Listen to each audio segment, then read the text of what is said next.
అందరూ ఎలా ఉన్నారండి? నేనైతే చాలా బాగున్నాను. అయితే ఈరోజు ఒక న్యూ మోడల్ డిజైన్ అండి. చాలా సింపుల్గా ఉంటుందండి. ట్రై చేసి చూడండి. చాలా ఈజీ మెథడ్లో చూపించాను. అండ్ ఇప్పుడు మనం చెప్పుకునే టాపిక్ ఏంటంటే, నేను మొన్న ఆల్రెడీ నిన్న షార్ట్లో చెప్పాను కదండి, నాకు ఇలా వాచింగ్ టైం అనేది కట్ అయిపోయింది అనేసి. వీడియోలు అప్లోడ్ చేయకపోవడం వల్ల వాచ్ అవర్స్ అనేది కట్ అవుతూ ఉన్నాయండి.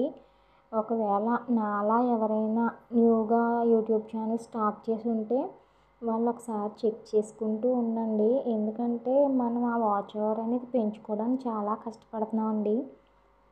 అది అనేది ఈజీగా డ్రాప్ అయిపోతుంటే చాలా బాధగా ఉంటుంది కదండి.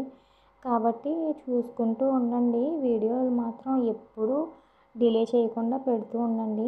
నేను కూడా ఒక కొత్త యూట్యూబర్ని అండి. నాకు కూడా అంతగా ఏం తెలీదు, కానీ తెలుసుకొని చేసి వీడియోసే అండి ఇవి.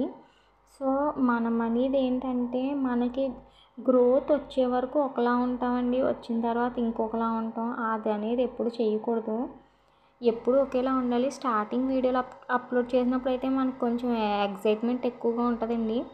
కాబట్టి స్పీడ్గా పెట్టేయడం, ఏ వీడియో పడితే ఆ వీడియో పెట్టేయడం అలా చేసుకుంటూ వెళ్తాము.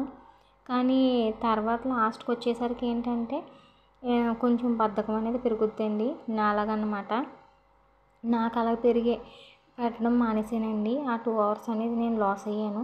అది నేను అసలు మర్చిపోలేకపోతున్నానండి బాబు, ఎందుకు అలా లాస్ అయ్యాను అనేసి.